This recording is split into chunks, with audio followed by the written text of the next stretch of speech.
Eh, la pregunta sobre alojamiento, ¿tienes electricidad? Fíjense que cuando yo pongo sí o no, se apaga y se prende la luz de la casita que aparece abajo. ¿Ya? En mi casa yo tengo electricidad propia. ¿Qué tan eficiente es tu casa en el consumo de energía? Yo la verdad no consumo mucha energía en la casa porque, eh, bueno, depende de la cultura familiar.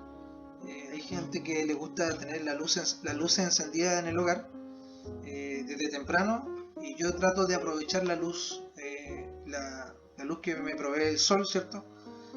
Para iluminar durante gran parte del día mi casa. Pero ahí usted responda de acuerdo a su propia realidad. Otra pregunta sobre alojamiento. ¿Qué porcentaje de la electricidad de tu casa proviene de fuentes renovables? Buena pregunta.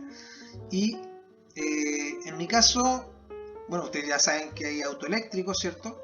Hay paneles solares. Yo no tengo ninguno de ellos y tengo que ser bien sincero. Voy a poner un 10%. Bueno, si yo quiero especificar más respuesta a esa pregunta, tener más información a qué refiere, ahí me da presentando el mouse sobre el círculo de información. Dice, alrededor del 14% del consumo mundial de energía primario proviene de fuentes renovables, hidroeléctricas y nucleares, en el 2016, según, y ahí aparece la fuente que especifica esta información. Avanzamos. Comparado con tus vecinos, ¿cuánta basura generas? También una pregunta bastante precisa, bastante impactante. Y nuevamente tengo las opciones de mucho menos, menos, igual o más. ¿En relación a qué? En relación a mis vecinos. Entonces, uno puede detallar la respuesta y a partir de los productos que consume. ¿Ya?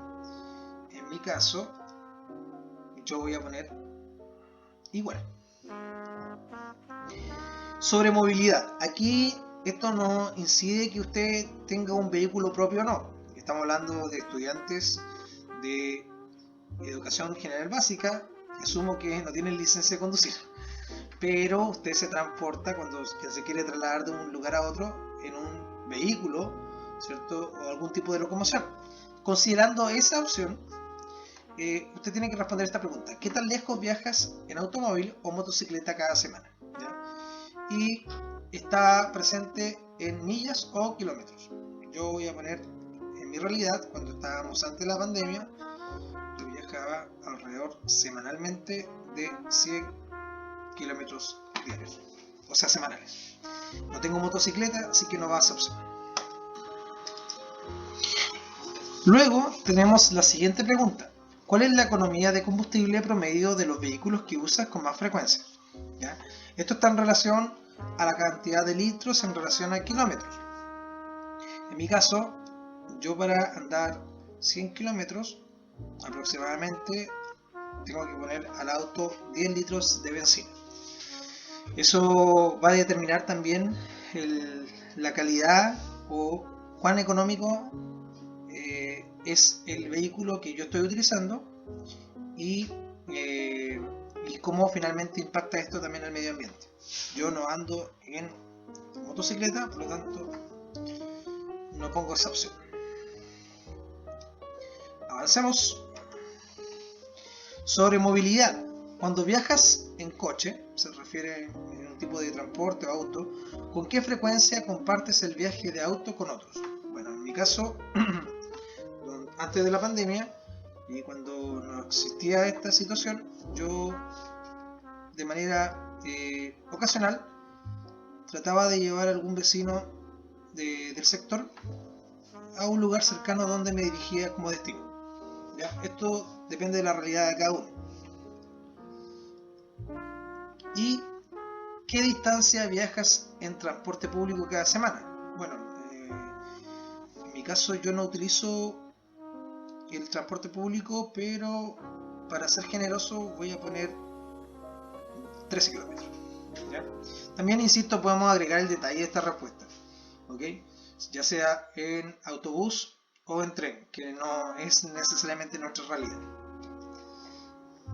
Después, ¿qué distancia viajas por avión cada año? El año pasado yo hice un viaje en avión y finalmente entre ida y vuelta fueron 6 horas. Cada uno responde de acuerdo a su realidad. Si nunca ha viajado en avión, pone nada.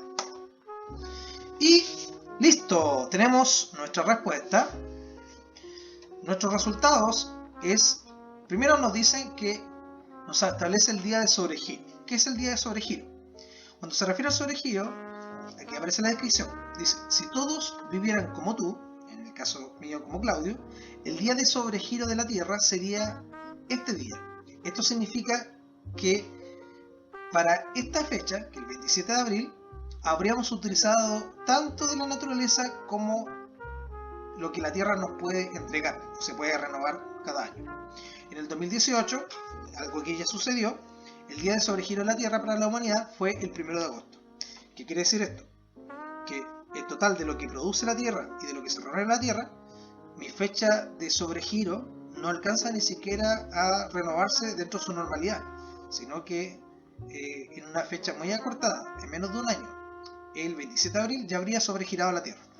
Es en base a eso que si todos viviéramos como yo, en este caso con la información que yo proporcioné, necesitaríamos 3,1 tierras para vivir. Y si yo quiero detallar respecto a por qué me da esta información, acá me entregan los resultados. Bueno, acá los resultados están por categoría de consumo, acá están en porcentaje, y acá en general me detallan cuál es mi huella ecológica en relación a hectáreas, 5,2, en relación a emisiones de CO2 en toneladas por año, 8,4, y cuánto es el porcentaje de mi huella de carbono, es 55.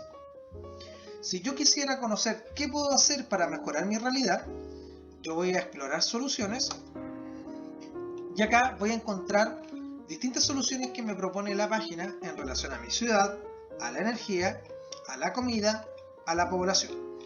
¿Ya? Por ejemplo, dice en relación a mi ciudad, dado que se espera que el 70 o 80% de la población mundial viva en las ciudades para el año 2050, las estrategias inteligentes de planificación urbana y desarrollo son cruciales para gestionar nuestros recursos. Interesante, ¿cierto? Y estamos hablando de una fecha posterior, una fecha estimativa de cómo incrementaría la población mundial. Sobre energía, nos dice, la energía renovable es un camino directo para reducir tu huella ecológica y abordar el cambio climático. Bueno, nos pregunta, como medida de solución, ¿puedes tomar el transporte público, andar en bicicleta o caminar en lugar de conducir solo al menos una vez al mes? ¿O una vez por semana? Interesante, ¿ya? Nos preguntan cosas que nos establecen un desafío. En relación a la comida, dice, la dieta y la reducción del desperdicio de alimentos son poderosas palancas de sostenibilidad. Y nos preguntan, ¿puedes ser un comprador más inteligente y reducir el desperdicio de alimentos? ¿Puedes probar una nueva receta vegetariana una vez al mes o una vez por semana? Ok, entonces a partir de esta plataforma nosotros podemos establecer cuál es nuestra huella ecológica y nos presentan soluciones de cómo podemos contribuir a bajar nuestro porcentaje de huella ecológica. Llegando a la parte final de este video, me despido de cada uno de ustedes deseándole que se encuentren muy bien en casa y recuerden, quédense en casa, cuiden a su familia y nos vemos pronto. Hasta luego, chao chao.